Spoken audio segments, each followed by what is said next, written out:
Hi, this is Christopher Spera, and this is the iTechGear Weekly, episode number 95. I'm Walkin here.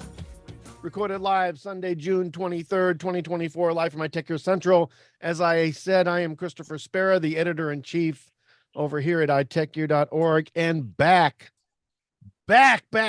here into the fold, the former co-owner of WUGNET Publications and, of course, editor over here at iTechGear.org, Dr. Mr. Larry McJunkin. How are you, sir? Well, I'm not shoveling snow in Minnesota anymore. That's for sure. Good. Hey, it's been kind of a surreal week for me, or 2 week, 3 weeks for me. But like all bad things, we learn to live with them, and we try to find some good takeaways. In our case, Brenda and I had gotten to visit with her family in December. So we have recent memories, fond memories of her brother. So all I can say, kids, keep your families and your friends close. Just do that. Yeah, I agree. So very sorry for your loss. So thanks, bud. Yeah, absolutely. Also, of course, here with us this week, the dulcet tones are here among us, and we are very where? The former contributing editor over at Gear Diary and Pocket now, and of course, editor here at iTechGear.org, Mr. Chris Gavula. How are you, sir? We're doing. It's been a week, but here we are, and I'm glad to be here as always. Very, very good. Very good. And of course, last but never ever least, the former contributing writer over at Gear Diary, currently the host of the Linux Link Tech Show and Living in the Retro Arcade podcast, and of course, editor here at iTechGear.org, Brother Joe McLaughlin. How are you, sir? I am doing very well. I have got the Retro Arcade on hiatus until after my vacation, which is not this week, but the week after. Yes, so I will not be here next Sunday. So I will miss you guys. Without you. Yes. So, I don't think there's anything big happening next week, so I don't think I'm going to miss anything. And just because you said that, some huge news event will happen just because you said that. Thanks. Probably. Well, yeah, maybe the rumors that Elon's working on Xmail. I don't know if y'all saw that or not, but anywho, I'm like, who cares? Anyway, honest to goodness. So another service I'm not subscribing to. There we go. Thanks, Elon. There you go.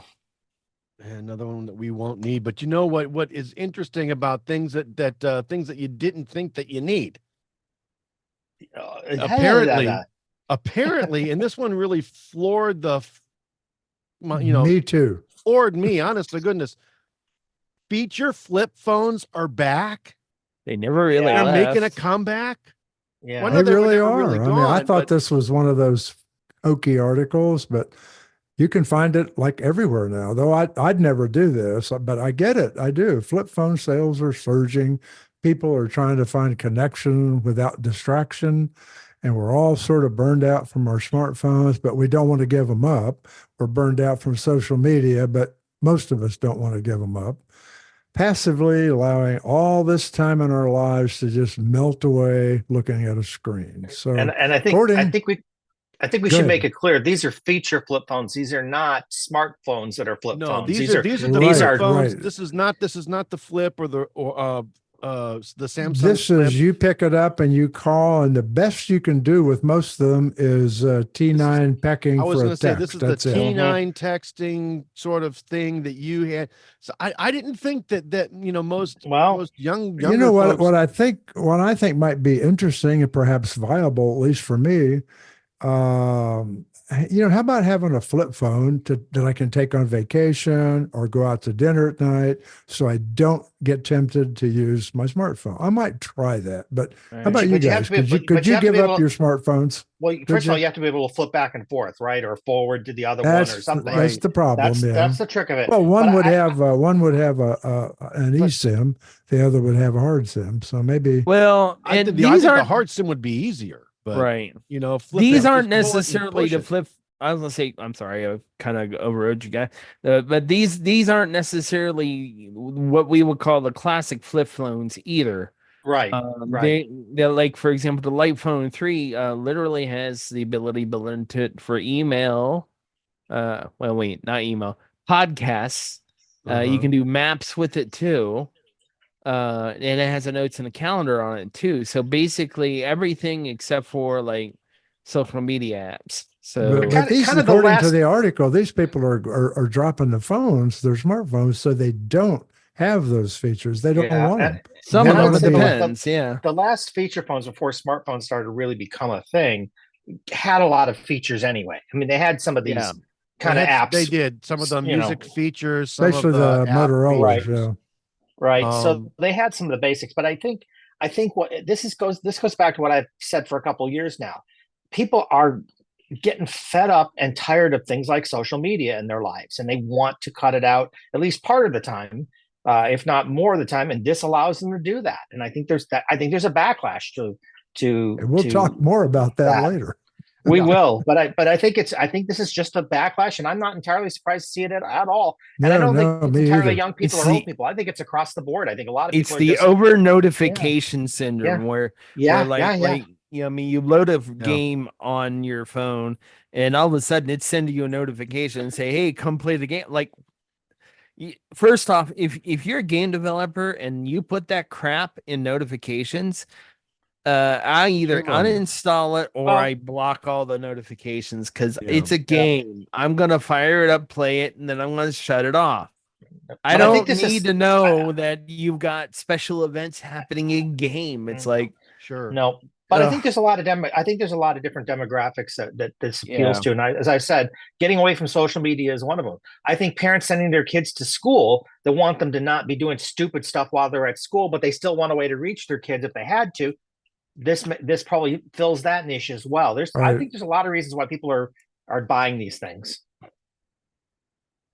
You know, I think there's a bunch of things going on there. So there you go. There may be. I can certainly see where an oversaturation of notifications or just a little too much in your face with marketing or advertisements. May find a lot of folks may just turn a lot of folks for some folks, for certain folks in certain positions, but I think there's a lot of, pardon my phrase again, use cases. Well, there you go. Where people would want this as opposed to a full smartphone. I get it. I get why people are doing it. They also don't cost $1,000 like most smartphones do now. That's true. Very true. There is, and there's that cause and effect as well. Let's be honest. There's a lot of reasons why people might go down this route. So I'm not surprised to see these numbers. I've been reading about these kinds of things, hints of things like this for months now. So I'm not entirely surprised to see this. It's interesting to see it hit the mainstream, though. The mainstream news. It is. We're studying an article from USA Today on this one, and from just a few days or so ago.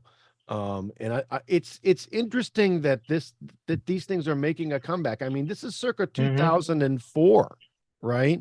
2002, 2003, 4, somewhere in there, where you really had nothing more than you know what, you have to believe this, because the more digging I did, the information actually started. It surfaced from the carriers, and you think they want to sell you $100 flip phone or $1,000 iPhone. Well, they're not trying to sell that flip phone, trust me, but they're the ones that reported it. So there you go. Must be true. The trends in these things are, these things are always cyclical, guys. I mean, something happens, there's always a backlash. Here's the backlash we're seeing. Absolutely. So there you go. Well, it's interesting. It's interesting that things like this are making a comeback. I would have thought that most younger folks nowadays are just they don't talk, they text, and in many cases I've seen rooms full of kids where you could hear a pin drop.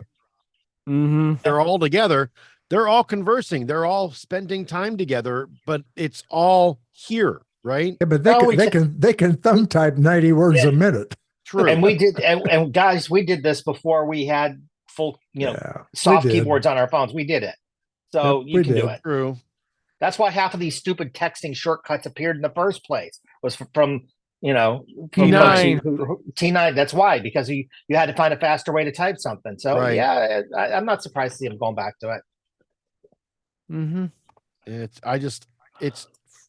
It's just weird to me right? It's everything's weird. I just find it very, very interesting. You know what I didn't find very surprising though? I didn't the either. fact that Apple is suspending work on its Vision Pro 2. I think they're realizing that maybe the first one costs way too much, and that's what they need to work on next. So yeah, I think what they're where you heard this one from first. Yeah. Yeah, you heard this from us on day one when this thing was announced at $3,500. You know, I am all for spatial computing. I am all for, you know, some kind of goggles or headset or whatever, as long as it's easy to wear.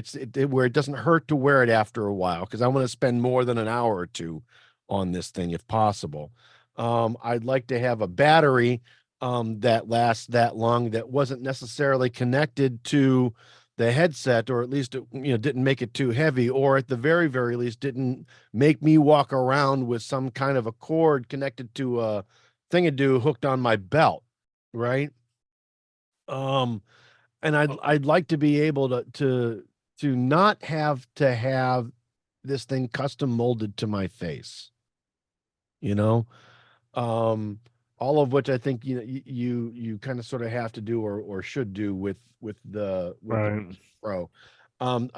There are rumors that Apple is really looking into a version of this. It's about half the price. Right.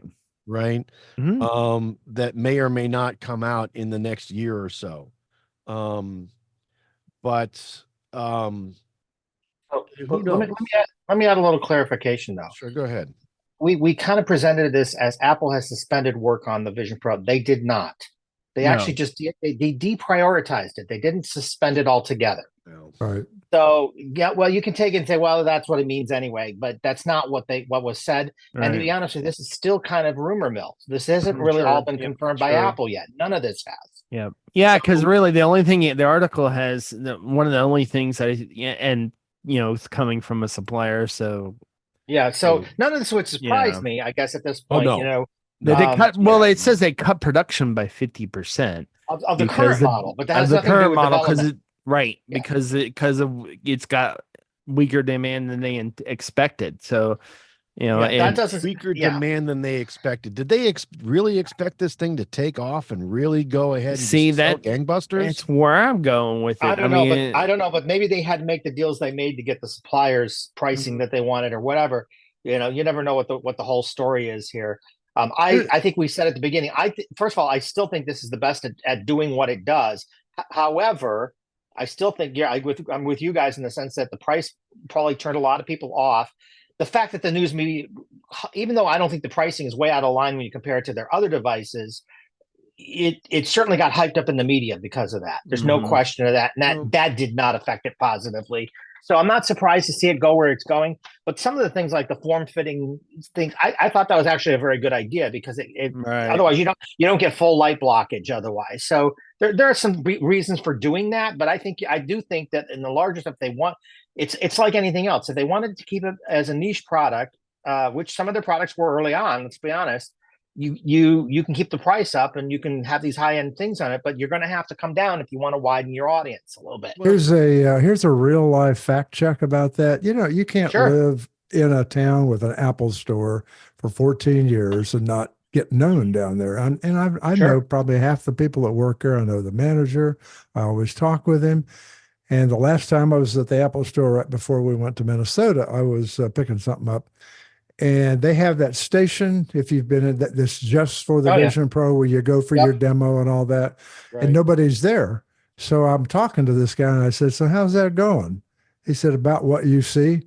He said about maybe 10 a day, show a little interest. That's not enough. No, it's not. It's not. They're not buying this thing at its current, configuration. Well, again, I said this at the beginning. I'll say it now. Price is an issue, but the other biggest issue with it is apps. You got to have apps. If you don't have apps, people aren't coming. We've been saying that for years. And what does it do? And everything else. But it's catch-22. Developers aren't going to spend thousands and thousands of dollars for something that's not going to sell. That's the problem. Well, I was gonna say, and what does it actually do better than a traditional laptop, an iPad, or an iPhone? But Zippo. that isn't entirely who it's competing against. You really have to ask the question: what does it do better than competitors like the Meta HTC units, or right? the Meta units? And it does a Well, lot better. It does a lot better than those in a lot of yeah, ways. in some ways. But at a premium. But at a premium. That's the At a gotcha. premium that I think that most folks find a little too premium for their taste. That's probably the case. That I wouldn't doubt at all. But again, if they had a killer app, that'd likely override a lot of people. That would make a big difference. Mhm. We do know that. And they don't have that. They clearly don't have that. And they didn't come up with unfortunately, it. this particular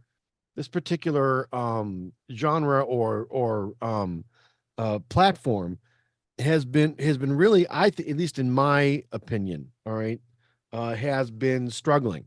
All right, because Microsoft came out with something like this a few years ago, They did. and the HoloLens and The HoloLens, product, and right? It died.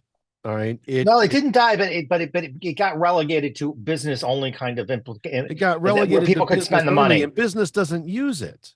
And it was very expensive. And the military tried to do it, but they did a very bad job of it there. Yep. So it was very expensive, and it's still very expensive. It is. And to be, like I said, to be honest, they just aren't using it.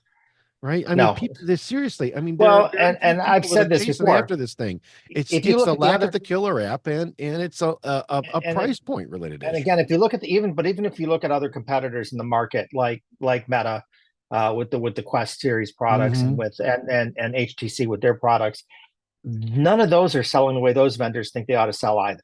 Correct.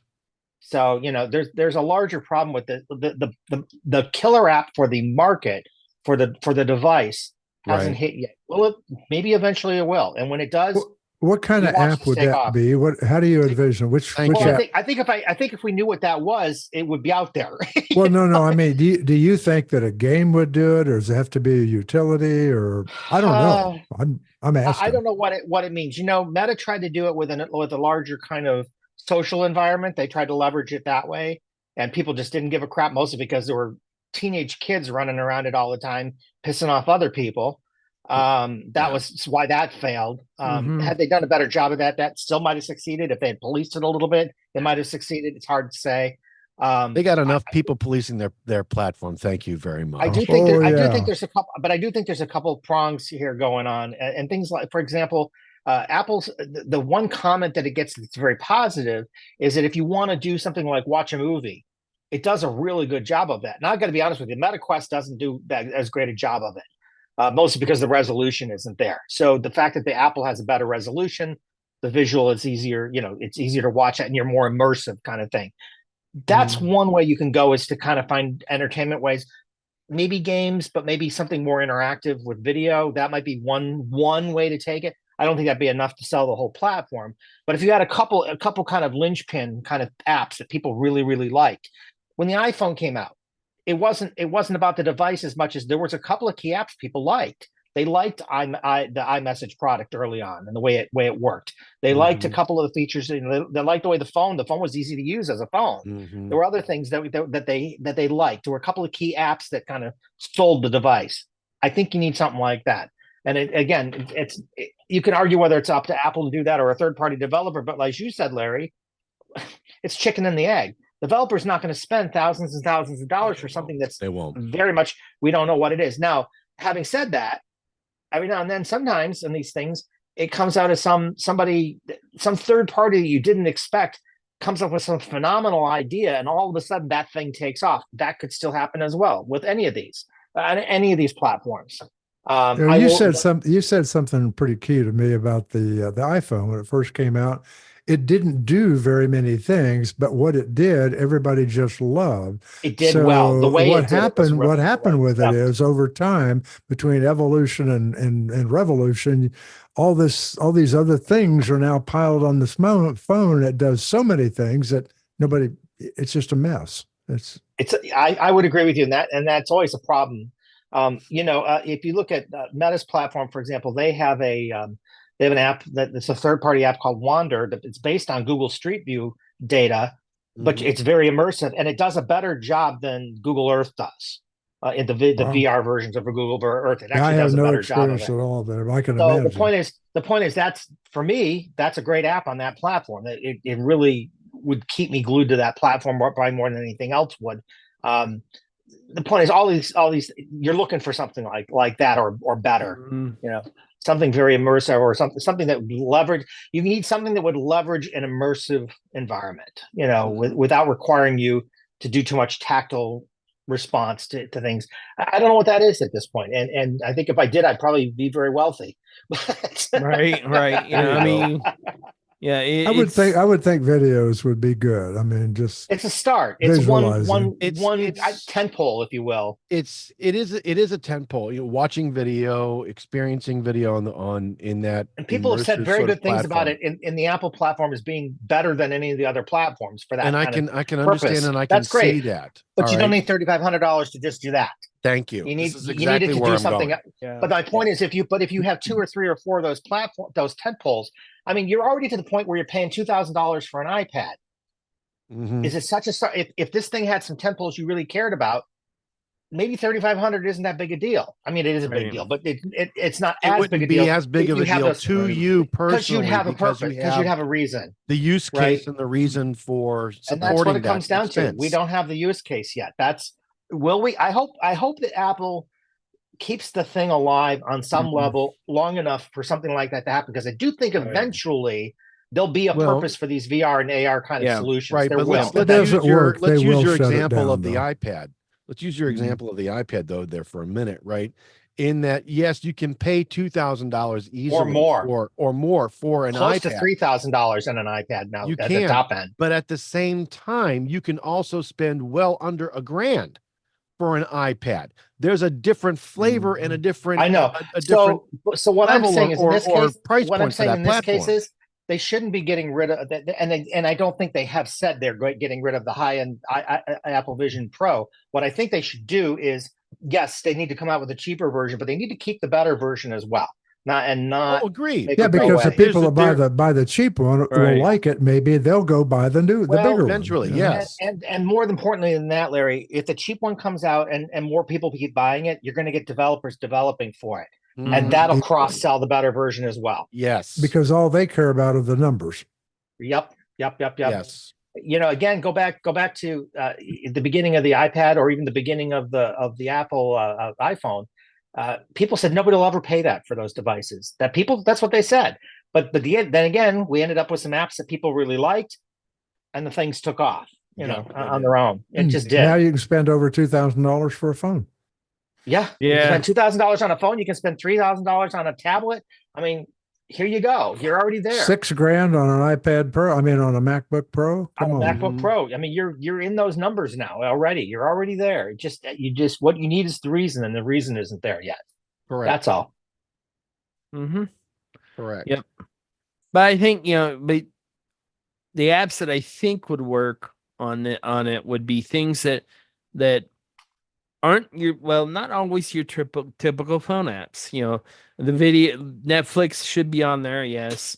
And should all the movie things should be, of course. And those are things where you're going to be sitting in a comfortable place for an extended period of time. Yep. And where it's not going to be too bad for you to bring that charge cable over and just plug it into the base of it and just sit there for a few hours. So those are the things I think that where it will do well. Consumption things. I don't think, they had this grandiose idea that people are going to want to sit there and create things and do work with this headset on, and that's just not going to be I'm not doing it for my email. No way. And Meta tried it as well and failed miserably at it as well in terms of the workspace kind of notion. People didn't care for that. Yeah, because they want to be able to look like for example, if my family came home and I had that headset on right now, I wouldn't even know it because I'd have headphones on. They'd be looking at you like, "What the heck is wrong with you? What are you doing?" Yeah, and I'm talking to like this thing with this thing welded onto my face. It's like, it's, and I don't care. The eyes on the front make it look creepy, in my opinion. It's just. I don't think that's Joel. I think that was just a kitschy thing, and I don't think it'll last anyway. No. I really don't no, see it I don't lasting. think so That'll either. be the first thing that goes. Especially since the screen that screen seems to be susceptible to cracking. I get what they were trying to do there. I understand it. And to be fair, I understand it. You're trying to bring people into into your environment, so you're not excluding them. I get all that. That's wonderful. Yeah. Yeah. Theoretically, it's wonderful. In practical, it could be wonderful. Not so much. We don't necessarily know. It's going to be another one of those wait and see things. We're going to have to figure out exactly what's going on. Yeah.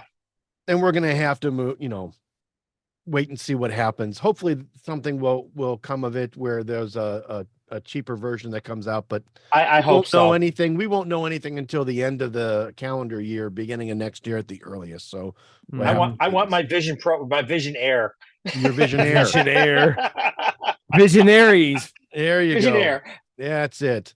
Think I how clever want you to could move do us that. to our mobile Linux summit. There's a couple of things in here that are kind of interesting. And this first thing I think is something that everybody needs to be aware of with AI becoming more and more prevalent in just about everything that we use and everything that we do, or it's about to. It's not only going to be a help to normal consumers, but it's also gonna help out the bad guys as well. And apparently AI is already helping scammers outsmart you and your bank. Larry, what the hell is going on with this? I mean, come on. I was looking back, and it was just shy of 1 year ago when this new version of AI first started emerging from large language models. On this show, the four of us, way back then, we hoisted the warning flag. We cautioned our listeners that without bumpers and standards or legitimate safeguards, AI would one day get into the hands of the bad actors' toolkits. Well, hello. Guess who's now cheating on their school tests? Guess who's now generating fictitious garbage on social media platforms? We nailed this again. And to your point, at the time they were hiring people to be sort of the gatekeepers and the guardians of this stuff. All those people are being let go and moving on to other things now. How funny how that works. They're not there anymore. Right. But as far as your bank account goes, at this point, there's really precious little you can do to prevent someone from, this is going to affect you somehow, some way, someday. All you can do is just try and be as vigilant as you can with your personal information, your financial accounts. Make sure you stop using your dog's name as your password for online accounts. I got to throw this one thing in here because it's true. I'm not mentioning any names, but I was helping a guy who wanted to set up a password manager. I said, "Glad I will. I'll go out of my way to help you." So this gentleman had a couple of bank accounts. I know in my heart that they're worth way into 7 digits, Guess what his password was? 1, 2, 3, 4, 5. God is my witness. Password? 1, 2, 3, 4 password. That's it. Nothing capitalized. No. Come on. Oh my goodness. If you don't think this happens, you're wrong. I mean, it's definitely out there. It's definitely. I think the IRS recommendations are 14 characters now, mixed case, special character included, numbers and all that included. Well, it's the gold standard that we recommend here to our folks anyway is 18 characters. There you go. At least upper, lower, at least one number and one special character. Excellent. Yeah. Believe it or not, that gets you 80 years on the hacker scale. That's a long time. It is. It doesn't take much to create a good password. It doesn't. And to be fair, if you have trouble remembering them, you can use a random words or use random words. They're just as together. Good. Absolutely just as good. Enable just MFA. Use 3 words that are not real words, Enable just MFA. Period. Right. Do the MFA. I know people, there are people who won't understand it. But once you learn how to use it, you get over it really quickly. That locks it all the way down. I think using is great. Mm-hmm. It's transferring it that's a challenge. We need better tools for transferring it from device to device if we have to do that. Yes. Of course, those have their own risks. So let's be clear. I give Apple credit. The new Passwords app makes MFA perfectly simple for everyone. See, if they'll just do it. So this is they won't. It's going to look. This happened to my it happened once to us a while back where somebody got a hold of either from a skimmer at a gas station or at a store. Somebody got a hold of Michelle's debit card number and emptied our account. I had gotten a hold of somebody it was on a Saturday that we found out. I was able to get to the bank before 2:00 before it closed and went through and they're like, look, we want you to still use your debit card. Use your debit card. I'm like, use the debit card. You guys know that the charges against this are bogus, but you won't put the money back immediately. It's going to take a couple of days to go ahead and get through it all. I can't use the debit card because it's denying at point of sale. All right. If I try to use a debit card, it's going to deny. So using the debit card is useless. All right. So they ended up giving me like a couple $100 on the refunds that they knew were going to come. And we made it through the weekend. We, got the money back largely because I think it was a charge on somewhere in the middle of Times Square, New York, at the same time that we were trying to make a charge here where we were living at the time. So it was very easy to tell that the charges were bogus. But I mean, my God. The other thing that you mentioned, Chris, gas station skimmers, they're still prevalent out there. But they absolutely the are. thing that's becoming more prevalent, though, is the good gas stations. The better ones are spending money. They're investing in new pumps that take Apple Pay, Google Pay, whatever. If you don't have that with your gas station, change gas stations. Gas stations, yes. Because you can't get skimmed with your phone or your watch. Very true. Very true. And you've got that other layer. You have to pay with your card. You can't get skimmed. But you've got the other, when you use an Apple Pay, a Google Pay, or even the PayPal one, Samsung Pay or whatever. They're not seeing your real numbers ever. No. So you've got a layer between you and that in your accounts. So right, and on that same little Wi-Fi symbol that you tap your watch or your phone on, you can tap your credit card if it's got the chip and the little Wi-Fi thing in it. Absolutely can. So. Good absolutely, deal. you can. And if for whatever reason, if that account gets scammed and your card doesn't have a chip, or if it doesn't have a tap to pay or whatever else, the credit card company is you have to be careful with that though. So your debit cards don't have the same protections for liability that your credit cards do. You have to be very, very careful. You're dependent on your bank's own policies for that stuff. Right. So I found that when I go to the gas station, I will not use a debit card at the pump. Right. I always use a credit card. I always use a credit card because your risk is higher with a debit card at the pump. Yeah, I do, but that's because Chase has good policies on that. A good example of this is whenever something, it's always usually something I do. Like a few years ago, we were out not far from Mr. Spera for one of Luke's tournaments in Chicagoland. And we checked in the hotel. We got all checked in and all that. But then my wife gets text messages from her bank. Hey, you checked into a hotel in Chicago. Is that you? I'm like, yep, that's us. Actually it was wherever it was. It wasn't Chicago proper. Send you a text message if is something out of your standard profile.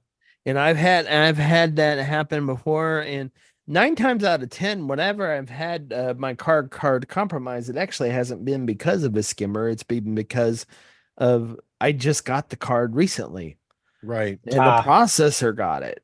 somebody who works for the processor who may not be, think about that as the people who produce those cards may not necessarily be your bank directly. They could be another company that contract that out. They do. So since somebody at that contract got your card number and they sat on it for a little bit, then all of a sudden you started getting charges. And it happens. The fact though that a lot of folks are trying to use AI to actually enhance their ability to scam, kind of bothers me. It's getting worse. Yeah. Let's just, I mean, there are my mother finally got hit with the hey, this is your son or grandson. Oh, the kidnapping one. Yeah, or I got myself in trouble. I need some bail money. All right. Oh, my mother went ahead and was smart and called me, got off the phone with whoever was talking to her, called me and said, "What's going on?" I'm like, "What are you talking about? Are you okay? Have you been in an accident?" "No, I haven't." "Was Sam okay?" "Yes." It's Josh okay? Are the boys all right?" "Yes, everybody's fine. Michelle's good. I'm good. All the greats are fine. Everything, we're all fine. She said, "I just got off the phone with somebody sounded just like you that said help." And I'm like, nope. So yeah, I mean, there are folks all over the place that will go, they don't care. They have absolutely $24 billion industry, boys and girls. Mhm. That's why they do it. They have It's no huge. shame and they don't care who they take it from. No. The more gullible you are, the better, the happier they are, because it's easier for them to get. As always, like we said before, vigilance. Pay attention to your accounts, guys. That's the best attention to your advice we accounts can and give pay. you. And if you ever get hit with the grandson in jail, go ahead, hang up with that person, and then call them back on their phone and ask them, are they okay? Yep. Call the parents. And keep in mind, when you receive phone calls, numbers can be spoofed, kids. Yep, they easily. can. So you go ahead just because you make a call back. All right. So yeah. So speaking of scams, we have another scam to talk about. Man, this next one kind of really just kind of gets me. Apparently, Amazon is planning on making changes to. Speaking of AI, Amazon is planning on making changes to Alexa with some enhancements, and apparently, this one's going to potentially cost you $10 a month. Larry. You know what? And yes, all of the Alexa lovers out there are going to cough it up and pay it. I know they will. They're going to add that subscription to their growing list. Well, we're still paying for Amazon Prime, and not even though they're at $140 a year. And they're hitting us on movies every penny. I mean, so Amazon thinks people are dumb enough to pay for Siri's almost as dumb sister Alexa. I don't think so. No, I mean. I don't think this is gonna fly. I think this might be a rumor that's just floating out there to see what kind of flack Amazon catches. I mean, but maybe, but we went to. I remember it might be Amazon that started it to see if it holds water. Exactly. See how soft the we said the same. We said the same thing about Netflix and their password policy crackdown, and it turned out to eventually be the case. They weren't just testing it out or feeling it out. They ended up doing it.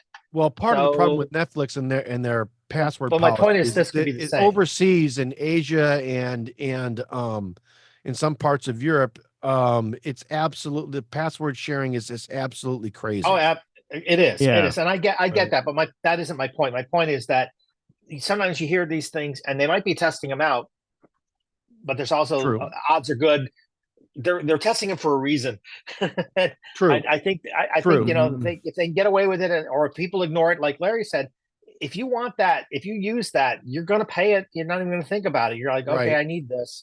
Here I go. So according to Reuters, Amazon is working to replace what it refers internally as Classic Alexa, the current free version, with an AI-powered one, and yet another tier that uses more powerful AI software for more complicated queries and prompts that people would have to pay at least $5 a month to access. So how many people are paying for Copilot Plus? Right. Right. Which doesn't Nobody. make any I think sense. it'll happen, guys. I really do. I think. Nah. Well, I think Amazon will go ahead and try to bump your Prime subscription by $10 to cover this, and you automatically get it with Prime, right? Like that. Well, that's which when I they'll would lose go me ahead as and just Prime. instantly opt out of, because I don't have any Amazon devices around the house. All right. Am I a Prime user? Yes, I am. Do I use Prime for shipping? Yes, I do. Do I use Prime Video? Yes, I do. But I don't have Alexa devices around the house and won't. And keep your Prime AI. Yeah. Yep. I don't want it. I don't want it. Right. Don't want it. Don't want it. Don't want it. It's clear that there's going to be a lot of this coming. I think what's going to happen, and I give it another 3 to 5 years, but this is going to be another one of those subscription-based things, like, you know, that we've all been talking about. And I have a feeling that at some point there's going to be the great subscription outlash or outcry where people are just going to cry enough. I think we're starting to see it already, aren't we? Well, yeah, really, but I have a feeling it's at the beginning of it. I think it's at the beginning of it, and I don't think it's come to a head yet, where people are just going to say, you know what, enough. I'm not doing this anymore. I'm not paying you for all of the things. I want everything bundled again.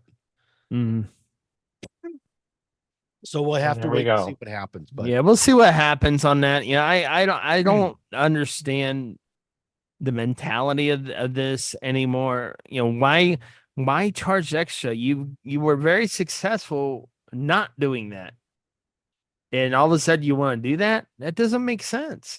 You know, they're looking at everybody else doing it, and it's a Me Too thing, I think. Well, and I'm going to say it now. They want their slice of the subscription pie. To some degree, that's what Apple's doing. Right. I mean, they were last to play in the AI game, but they're watching people make money, and they're not. So they're going, well, wait a minute. Well, and they're losing the point too. AI, the only way AI is going to become a thing that people just accept is if they integrate it in ways that people don't expect, where people don't even know that it's actually AI doing it. Yes. You know, and we've said that on this show before. It's got to, if it enhances have. things that you normally do all day anyway. See, they can't do that without charging you for it, though. So that'll never happen. Can. But I agree with you, Joel. I do. Yeah. Sure, they can. I mean, they add new features to. Yeah, but they won't, because they know they can charge for it. That's my point. Yeah, I think that's what happens. Well, then they're just going on with the fact that in order for you to get the good stuff with ChatGPT, you had to pay them, which I will not. But you know, and I don't know that I will either at this point. So far, Apple is not charging for the new version of Siri in iOS 18. They haven't, and I don't think they will. Any charge for it, which is good. I know that Microsoft is trying to charge for theirs. I think Google has made some noise about charging for an enhanced version of Gemini, and Amazon is looking to go ahead and do something with it. Now, what the one player left, Meta or Facebook, I have no idea what they're going to go ahead and do, but I wouldn't put it past them to try to charge for it either. Yeah. So, I won't pay for Facebook, but because I don't need it that badly, you know. Well,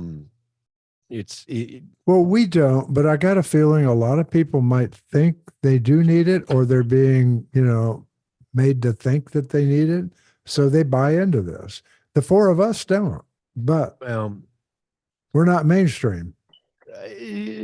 Perhaps not. I mean, there's likely a great deal that we're not mainstream over and with when it comes to technology and the amount of experience and time that we've spent with it, so we know our way around, and perhaps know the shortcuts, or at least the pass-throughs, if you will, to work around some of this stuff. But it's coming. It's coming, where everybody's going to go ahead and push back against all the different subscriptions, and it's gonna. I think it's gonna get to the point where, if they want to collect their fees, they're gonna start charging for the operating systems again. All right, and that's Microsoft still does, basically. That's the way that they'll get their money back or make whatever back on the investment. But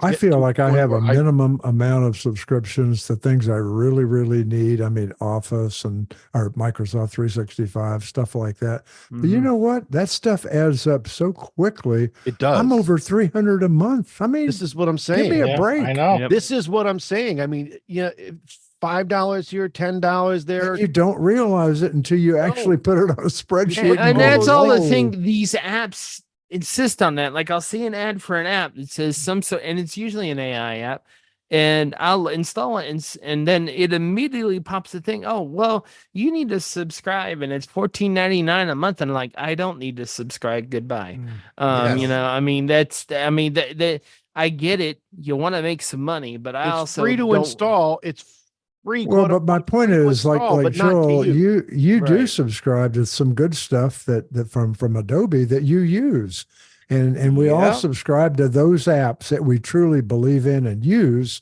and they're not cheap. I mean, they're not. Unfortunately, they're not. No, I mean the thing is with these mobile apps, if I were gonna use it every day, then maybe I might pay for it.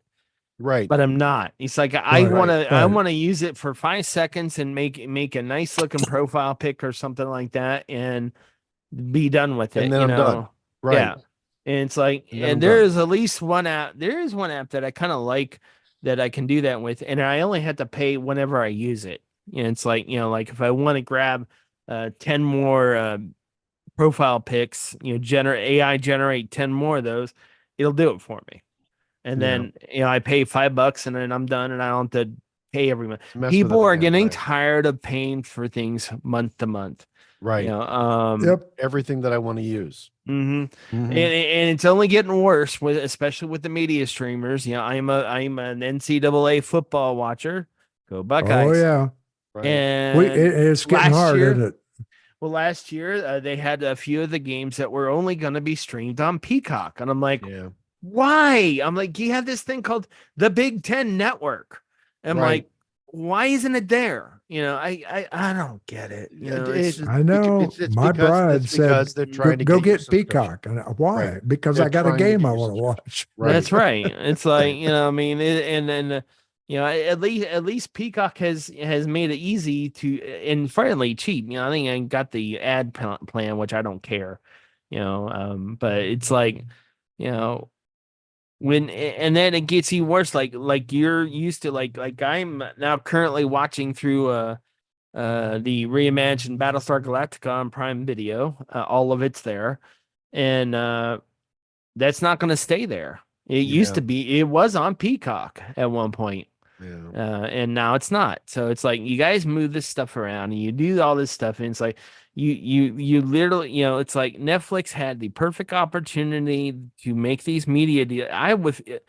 If Netflix never made their own TV show and just worked out deals to get back catalog to things, they'd be very successful. I'm convinced of that. But I guess Stranger Things is working, so whatever.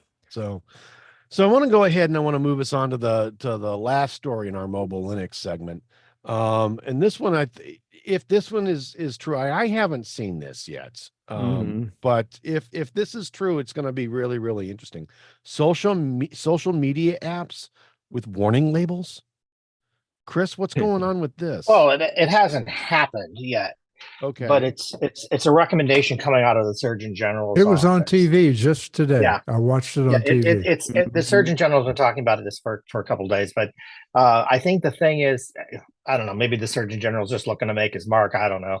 But the thing is, there is a general consensus that social media and kids isn't always the best combo of things, that there needs to be better handles on it. There definitely have been a number of studies already that have shown that kids have lower personal images of themselves when they're more on social media, things like that. That there are higher depression rates, even higher suicide rates, and things like that. There's a lot of evidence that there is a negative impact to kids more than a positive impact. So and I do agree that that's a problem and it probably needs to be addressed.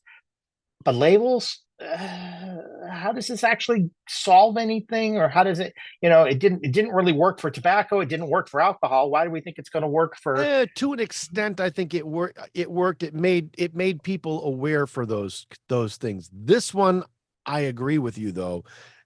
I don't think it's going to make a hill of beans worth of difference. Because the people that need to see the labels aren't going to care about the labels. They aren't going to look at them. And they're not going to look at them. So, which gets us back to, why would parents buy feature phones instead of smartphones? In the first place, the kids are going to want to go is where they're told not to go. So of course they are, right. So I just don't see this being the solution, but I understand why it's being proposed as a thing to do, because otherwise, what do you do? What do you do to get the kids maybe to pull it's back what on you it? said, Chris. Maybe it's the Surgeon General just trying to see why we warned you, so don't try and blame the government because your kids are ruined. Right. When the government cracks down and does X, Y, or Z, don't be surprised. Yeah, we told you. Right. Well, it might be this Surgeon General trying to make a place for himself versus the previous Surgeon General, that kind of thing. Something like that. For me, the words I'm from the government, I'm here to help is something I shudder with. Because I don't need the government to tell me what I need to do and don't need to do and stuff like that. It's not government's job. The government's job. That's not the United States either. So no. I mean, that's the thing, and labels, they're pointless. Because when you tried to say, oh, you must be X age in order to sign up for this service, and people lie to get on it. They've done that since I was doing BBSs back in the 90s. Yeah. So I mean, it's you want to put these, like, probably the best idea Facebook ever had was at its very birth, where you had, I think at one point you had to have an EDU address, which means you are 18. Right. Generally. And of course they've gone away from that. Yeah, because it went beyond the university. But that's the way it started. It was all specifically with colleges. Right. And that's where it came, and that's where it's going. Very true. So very true. Well, I don't know that these warning labels are going to make any kind of a difference. Any kind of a difference. I have no idea that. What does? Parents. True. I mean, that's it. I mean, I got my pastor's. Actually, my pastor's not on Facebook. Neither is his wife. Neither are his kids. Yeah. So I mean, and that's something that they have agreed as a family to not do. And it's like, it's that simple. Let people make the decisions for themselves. True. It's more than that, though. How do you know the kids aren't really on it? That's what I'm getting in a general thing. So how do the parents monitor that? How do they manage that? That's a challenge. And I don't think the tools are there to do that. They monitor that by taking the kids' phones and looking through and seeing what's going on. Or not having their own computer in their bedroom. The computer they use they have to use in the common area. That's my point. There's a lot of different things it outside of there. Right. Yeah. You have to take it out of there. You can't just say, gee, they're not going to do it. Well, like you said, kids are going to do it because they're told not to do it. So it's a challenge. There's no question. There's a challenge. And again, I agree that there's an issue here. I mean, there are plenty of studies showing there's an issue here. The question is, what do you do or don't do about it at this point? And the question is whether or not it's the government's business or not. To me, the dividing line is, if it becomes a societal problem, then it becomes the government's mandate as well. If it's not, if it's a personal thing, then no, it's not. But if it becomes a societal problem, like drunk driving, that's a societal problem. You have to address it at that level. That's all you can do. Yep, so let's see what this is. Yeah. Well, all right. So there's going to be more to this, and we'll get into a little bit more within the Windows segment, but right after this brief message. Hi. This is Christopher Spera with iTechGear.org, and I'm here to tell you that iTechGear.org and the iTechGear Weekly are on Patreon. Patreon is a platform for creators, allowing them to express their creative side in an organized, marketable fashion and earn a living or create a really cool kind of side hustle. You can create a community around your hobby of choice. You can gain followers. You can get members and supporters all along the way. You can create subscription products that for a pledged amount every month, you'll provide to your members and followers. Setup is easy. Prices are reasonable, and you can have your pledges auto-deposited into an account of your choice every month. With iTechGear.org, our initial offering is a monthly newsletter for just $3 a month. This is our initial offering, and we'll have other tiers and other products and other offers up in the coming months. Become a patron of our site. Grow with us, and we'll provide you with the tech understanding that you're missing right now. Join us on Patreon at www.patreon.com/iTechGear. That's www.patreon.com/iTechGear. And welcome back to the iTechGear Weekly, episode number 95. I'm Walkin here, and I want to get us into our Windows segment. And there are a number of different new PCs that are coming out with Snapdragon X processors. And Chris, you've been taking a look at some of these.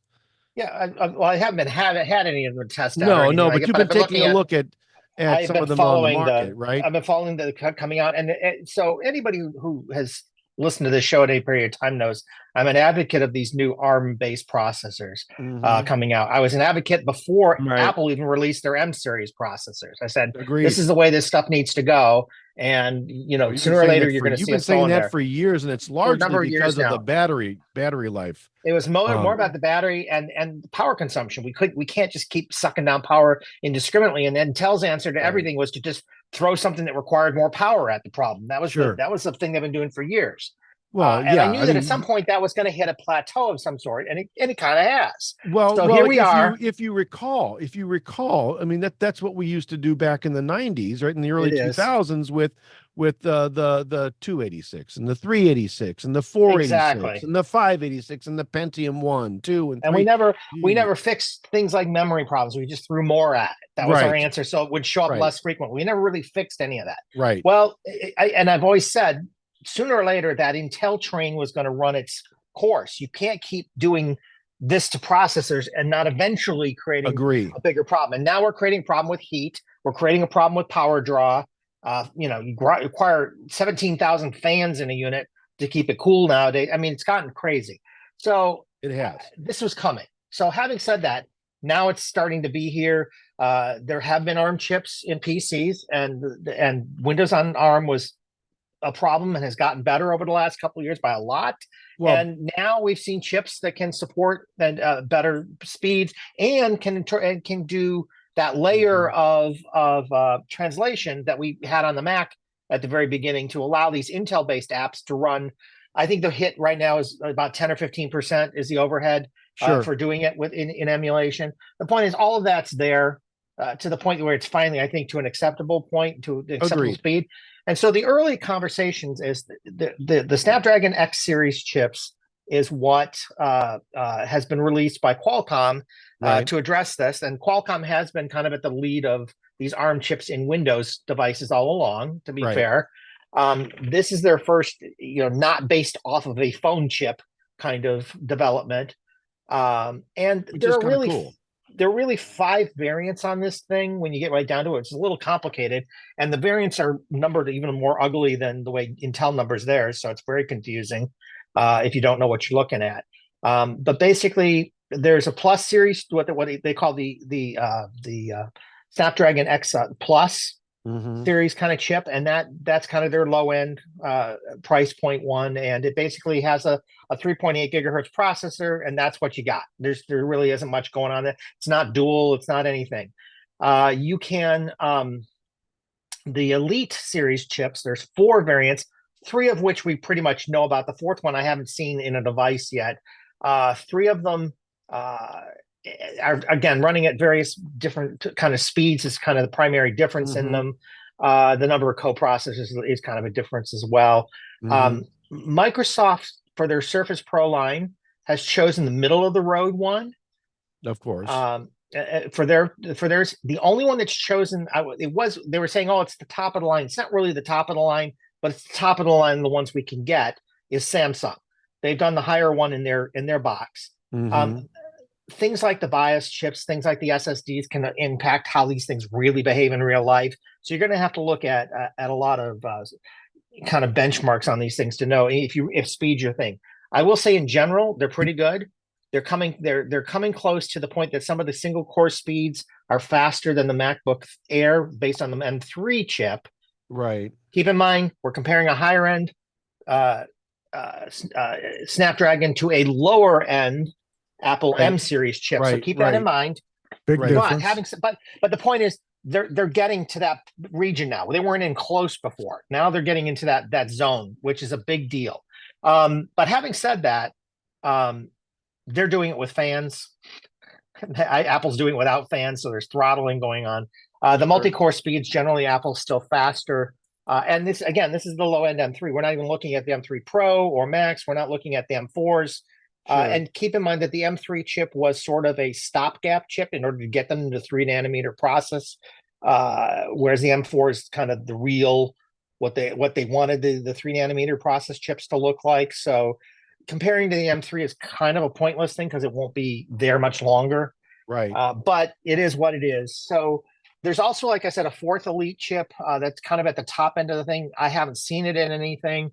And as I said, that the Plus chip, your base was kind of a 3.8 gigahertz. When you do the kind of bumps that these other ones get, you'll get a 4.2 or even a 4.3 with this non-released chip as your speed. So you get some decent speeds of it. I will say with all of these though, the GPU performance numbers are not great. But again, so if you're gaming, this may not be a way to go. Right. It's kind of basic computing. I bet you can't tell the difference. Oh, I don't think it's going to make a difference at all in basic productivity. And from a point of view of just personal perspective here, I had about an hour to kill a couple of days ago. I went to a doctor appointment early and stopped at Best Buy, and we've got one of the new Best Buy superstores here, which are really fabulous. They've got a huge Microsoft Surface area, nothing but everything Microsoft makes. I got to play with every single Surface product they have on sale, period. And I'll be honest with you, I know, like Chris said, they have the Plus series in the lower end notebooks. They have the higher Elite in the Surface Pro and the new 16-inch laptop. I played with them for an hour. I could not tell a bit of difference, Chris. I'm sure if I was doing something, video, audio, something. I've been telling you guys for a long time now, from a day-to-day kind of, I'm running my email, I'm running my web, I'm running some basic stuff.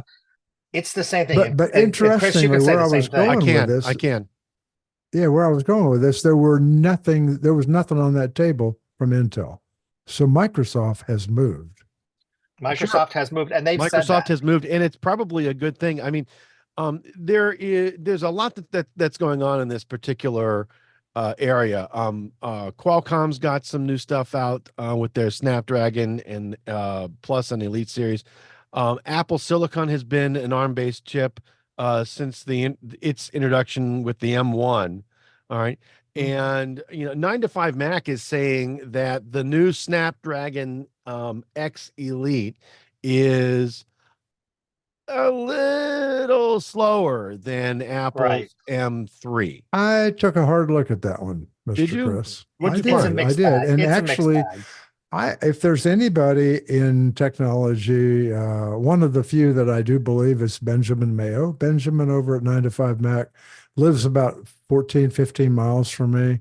I know Benjamin, and I don't think he would put an article out there if he hadn't done his research. So I think until all is proven beyond doubt, there's always going to be consternation about what's true, what's not, what's a benchmark, what's real. I mean, there's all this stuff going on. So there's a lot more testing to do, but the initial benchmarks, the same benchmarks that they've used forever, result in a pretty much mixed bag. While the 12-core Qualcomm chips are posting higher multi-core scores than the 8-core M3 chip, of course. The M3 is still unbeaten in that single-core environment, like Chris Gavula just mentioned. Right. So that means basically for all of our everyday tasks that most of us do, we're not out there beating up on video and audio every day.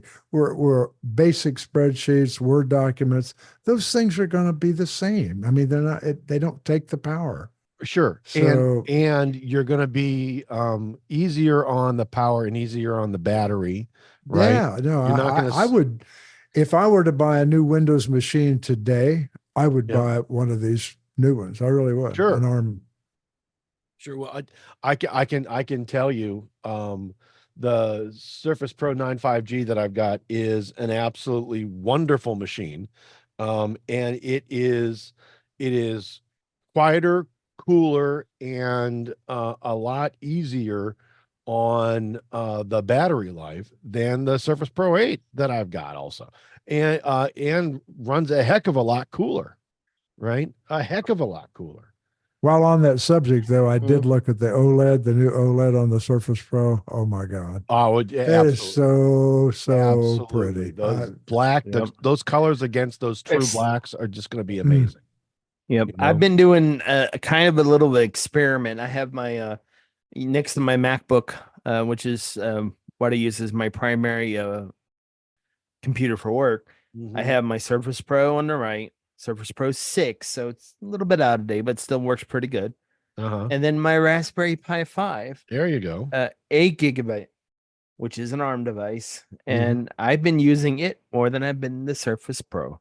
So there you go. So I mean, with Linux, and granted, it's running Linux. I don't care. It works great and does what I needed to do. The only thing I can't do on it is run Chrome. I have to use Chromium. Not a big loss. I think it's also important to note that even Intel is looking at how to jump over to ARM. They need to do something. They have to do something.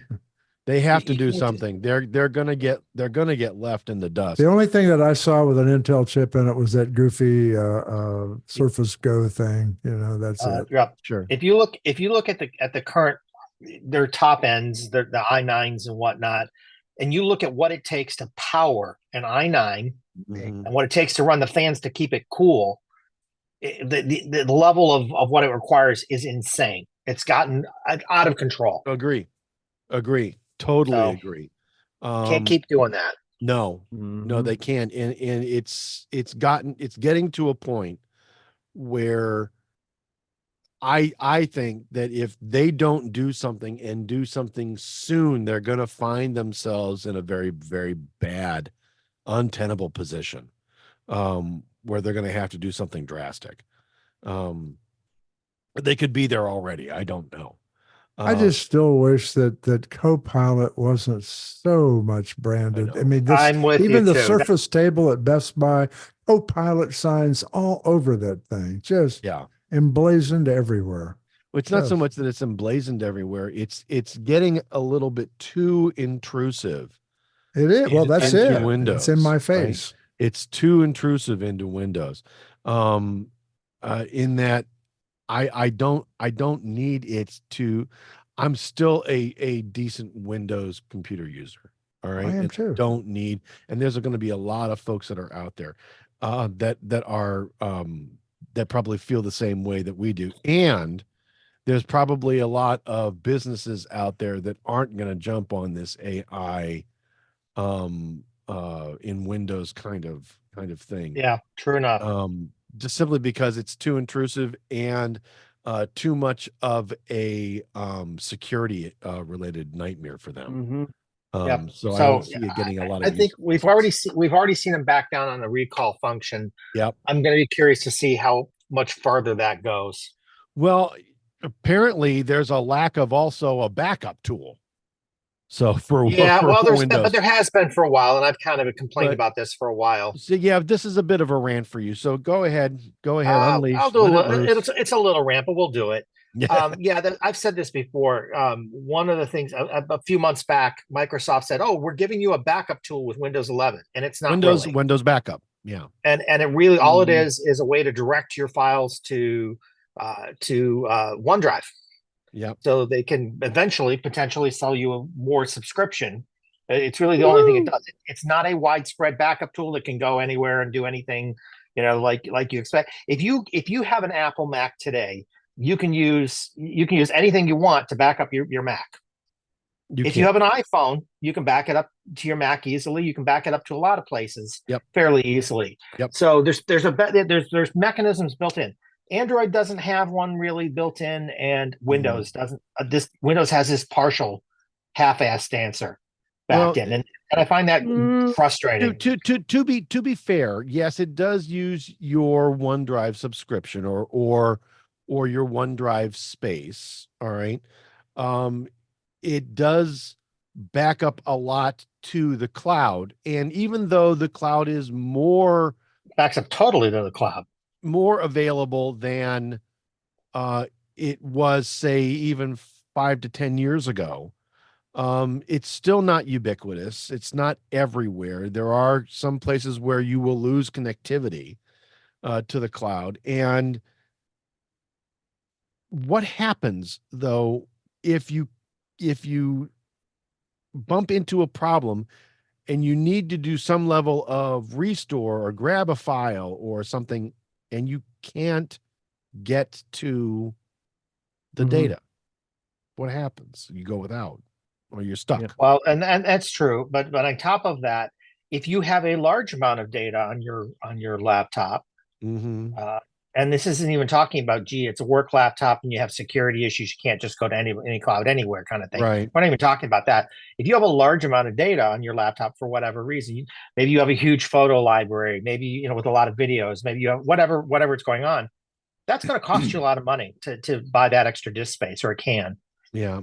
And to maintain that every month, because you got to keep maintaining it every month. And then what do you do when you don't want it, or you want to go to a different service? Now what are you going to do?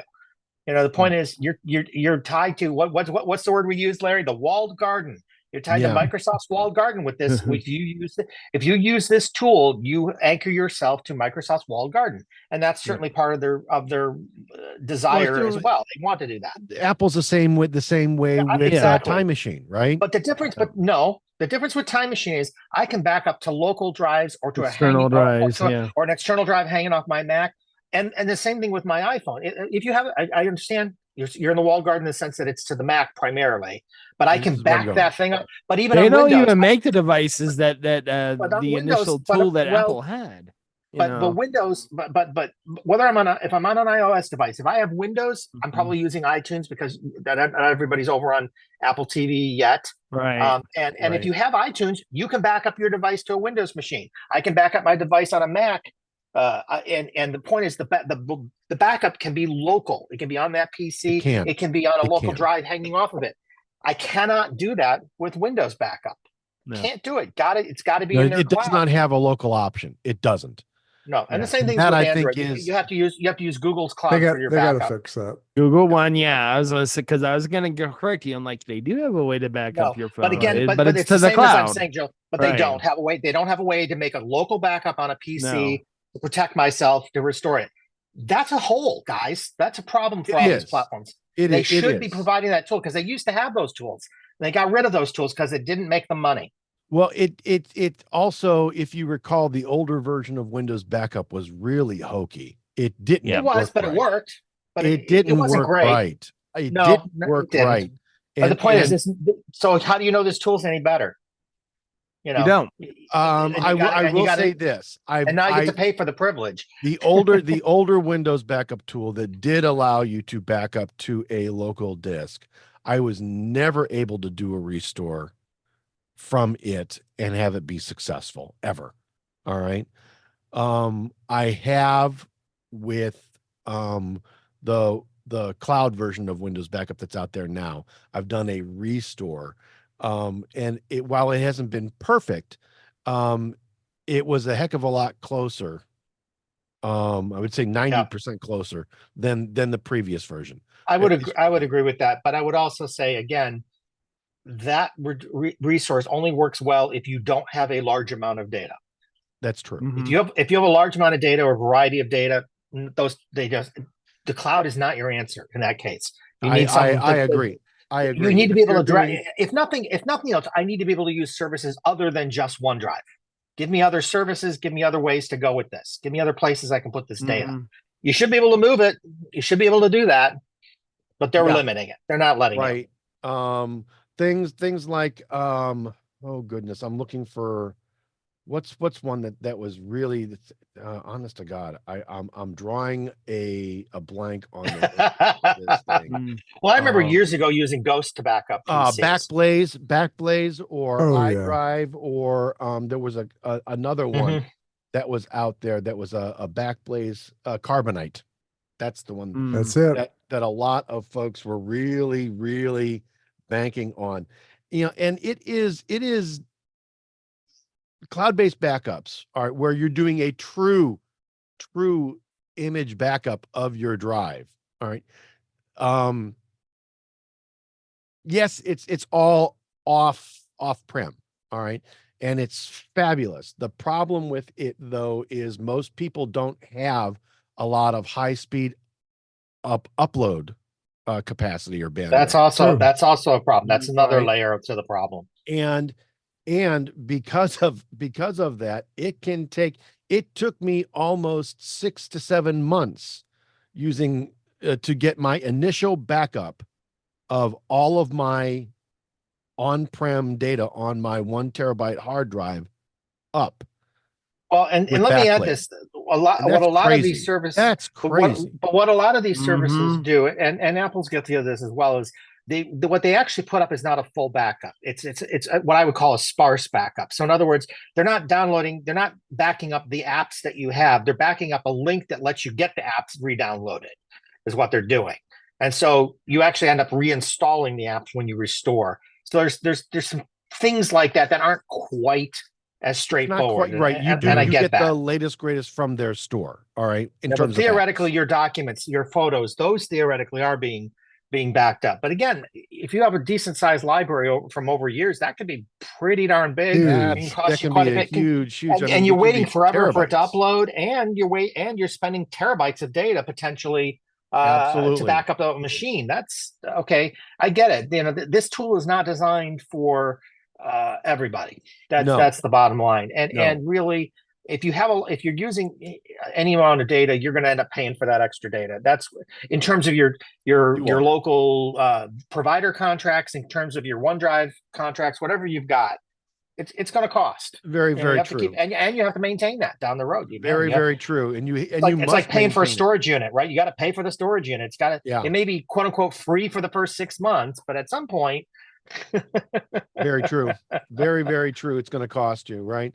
So I want local storage. I want these tools to support local storage. Not happening. I will agree that Windows Backup needs to do something local. All right. At least as an option, Give me the option to either use it or not use it. I agree. All right. Now whether Microsoft will actually do that, completely different story. I have no idea. We'll see. The last thing that I want to go through though, in our Windows segment, Microsoft has been installing the Copilot app very quietly on a bunch of PCs, and now it's apparently removed it. What's going on, Joel? Yep.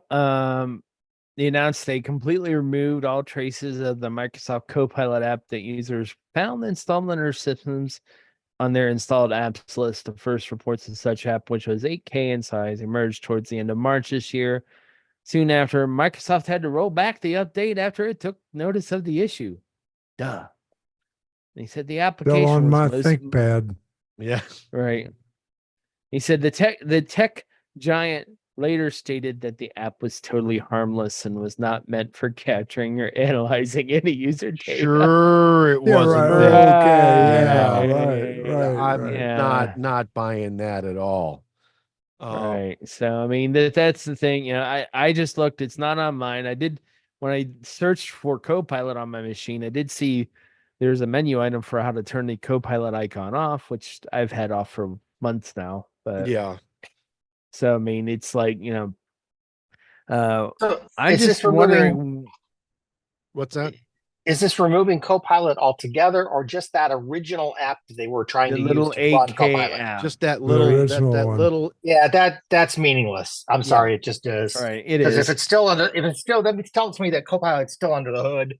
The underpinnings are still there. Right. The problem that we're going to bump into is that I truly believe that Copilot is going to become such a core and integral piece I of agree. Windows. I agree. You will not be able to remove it. Well, there's going to be other dependencies. Like you can't remove File Explorer from Windows. This is what I'm saying. This is what I'm saying. To be there, right? I have a feeling that it's going to become so core and integral in piece of the platform. You're even turning it off is going to be problematic. Yeah. You may be able to quote unquote turn it off, but you're going to have a huge problem with the use of being able to use Windows afterwards. There's going to be whole feature sets that you aren't going to be able to use or take advantage of, even if you wanted to, because they're going to require Copilot to work. And with it being quote unquote off because you turned it off, you ain't going to get it. And I believe that it's going to be a problem. I think it's going to be a performance related issue. I have a feeling it's going to be a security related issue. And what it will certainly be is a Microsoft won't give a damn issue. Guaranteed. They will. They will once it starts hitting their enterprise market sales. Well, I don't know. Perhaps. I don't know. The reason, I think enterprise will embrace it. I think they will. But even if they don't, I'm not sure this is where their money is going forward, guys. I think it's going to be in Azure and other things like that. So they're not going to care. That's what I think. It's going to be in services like Azure. Right. Maybe. Anyway. Point is, don't Microsoft stop installing crap on our laptops and please. That's PCs. The main thing right there. Yes. Please. I mean, ask first at least, please. Thank you. You can play in my yard, but don't get on my porch. Yes, but stay off my lawn. And hey, kids, stay off my lawn. That's right. Yeah, thank you. Yes, you can play in my yard, but get off my lawn. So yeah, I want to go ahead and I want to move us to our tip of the week segment. And if you are using a computer, it doesn't really even matter what platform you're using on it. The tip that I've got is an iPad Pro related tip, but this is going to the principles behind this are going to be true for any computing platform that you use, and any computing platform for the that uses or allows you to connect to an external monitor. All right, you're going to want to go ahead and bump your monitor's refresh rate up to the fastest speed it supports. And this is today's tip. All right. Making sure that you actually get that monitor speed as fast as possible. Your monitor's refresh rate, if in case you didn't know, like fluorescent lights, your monitor actually blinks. You've seen TV shows where the TV camera actually shows another television, and it's either got half the screen is on and half the screen is off, or it's rolling. All right. That monitor is rolling. That monitor, in fact, isn't actually rolling, but it is, in fact, blinking on and off very, very quickly. And so do fluorescent lights. The speed at which they do that is called a refresh rate. And you want it to be as fast as possible. If your eyes catch it, All right. And then the slower the speed, the more likely it is that your eyes are going to catch that flickering. The more it's going to make your head hurt, the more it's going to make your eyes hurt. So having it as fast as possible is the way that you want to go. On your iPad, as I said earlier, this is really an iPad Pro tip. On your iPad, in order to increase or max out your refresh rate on your monitor, if you've got it hooked to an external monitor, you head over to accessibility in settings. Go to settings, accessibility, and then motion, and ensure that the limit refresh rate option is disabled. All right. If it is disabled, all right, or if it's locked, all right, if it's your iPad screen will remain at 60 hertz. All right. When it is disabled, it will bump up to the highest refresh rate that the screen supports. So if you've got true motion, that's 120 hertz, and that's really where you want it to be. If you've got like 144 hertz or 120 hertz on your external monitor, allow your monitor to go ahead and use that highest rate possible that you can set on that monitor as well. So again, settings, accessibility, motion, and then ensure that the limit refresh rate is disabled. And there you go. And that's today. Let me give a slight warning on that though. When you do that, yep, it may increase your power usage a little bit. It may. May. But it's worth it, I think. I agree with you. I agree with you. Higher the better. So, yep, the higher the better. It's going to make your eyes feel a lot better, especially if you are going to be sitting in front of that screen for a protracted period of time. Yep, I have to agree. So that is this week's tip of the week. I want to move us to our pick of the week segment. And again, want to just take a moment. Our picks of the week are those typically software, hardware, and other items of interest that we have individually purchased and actually use, and that we like enough that we want to bring to you guys at the end of each show every week. These aren't paid advertisements. These aren't things that we have any kind of an affiliated marketing relationship with. These are things that we sincerely believe in and that we want to bring to you at the end of each show. Why? Because we like you. That's it. That's it. And Larry, you've got the pick this week. What did you find? Yeah, I think I've into your peeked pick, all right. Larry. You know what? It's no secret that we're all on this show huge proponents of a few particular brands in the tech world. Brands like Anchor and TomTalk are among them. Folks, there are a lot of reasons why these products are at the top of our personal use list. But more than anything, it's because they're freaking good. They just work. Yep. You never get a bad one. So I just returned from another trip on which I used my TomTalk carry bag that's specifically made to fit my M3 MacBook Air precisely. And I was again reminded, carrying that thing around and taking the laptop in and out of it, just how nice that bag is, how the handle's so sturdy. It fits the device absolutely perfect. It's got enough storage, just enough storage for the things you need. And you feel like you're not going to drop it. It just feels like the perfect bag. Simply said, I've got 3 of these bags for 3 different devices, but every TomTalk bag that I have is, in my opinion, nothing short of perfection. Seriously, every stitch perfectly sewn. There's no fabric bubbles. There's no uneven surfaces. Nice. They're truly a wonderful bag, and they're never expensive. I think this one costs $33.99. The link to Amazon is in the show notes, but none of my 3 TomTalk bags cost more than $39. And one of the best things about them, they fit if you order it I got one made for my ThinkPad. It fits it perfectly. So maybe that's a downside because it won't fit a laptop that's not made for it, unless it's smaller, of course. But But if you want a bag that's good, that fits your device, that's got good shock protection, get a TomTalk. There are a lot of great bags out there. I know we use a lot of other ones too, but for travel, you just can't beat them. I know, Joel, you got a couple, don't you?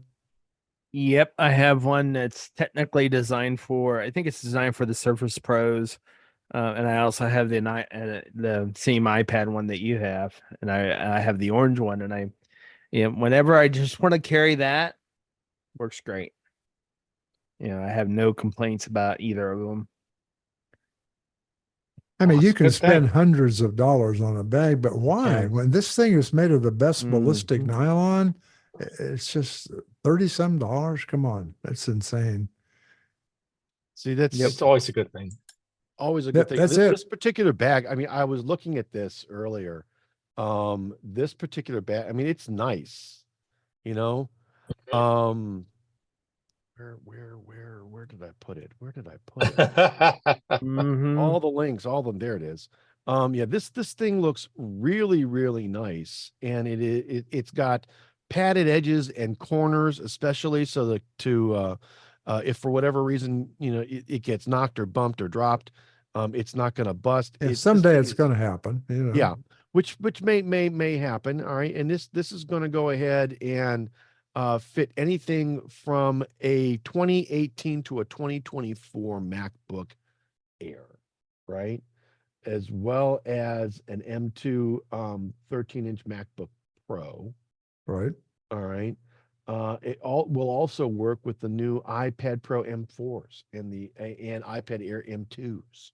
The only thing that I would say there, the iPad, the new 4 is it's so thin that it does flex a little bit in there. It's not a perfect it's tight not a real fit. snug. I mean, it's good enough. Don't worry Vertical about it. fit is 'Cause a horizontal fit. It's a probably dead on, horizontal right? thing. It's flat against flat. Right, So but against up and down wise, the right? edges is perfect. Yep. Yeah. And this is nice and padded, so it's going to get some decent protection and whatnot. So that's pretty cool. Good product. Yeah, and it'll also allow you to carry some accessories, a mouse or a charger, and some cables and stuff. So it's pretty cool. And for $33.99 currently on Amazon as of this episode. Woohoo! Mhm. Right. They've also got them for 14-inch MacBook Pros, 15-inch MacBook Pros, and 16-inch MacBook Pros. They got them for every computer made. And the 16-inch is still under $40 at $36.99. Not bad. Not bad at all. So there you go. Well, that, kids, as they say in the showbiz, is the show. This has been the iTechGear Weekly, episode number 95. I'm walking here. Recorded live Sunday, June 23rd, 2024, live from iTechGear Central for Dr. Mr. Larry McJunkin, Mr. Chris Gavula, and Brother Joe McLaughlin. This is Christopher Spera saying we will see you next time. Oh my.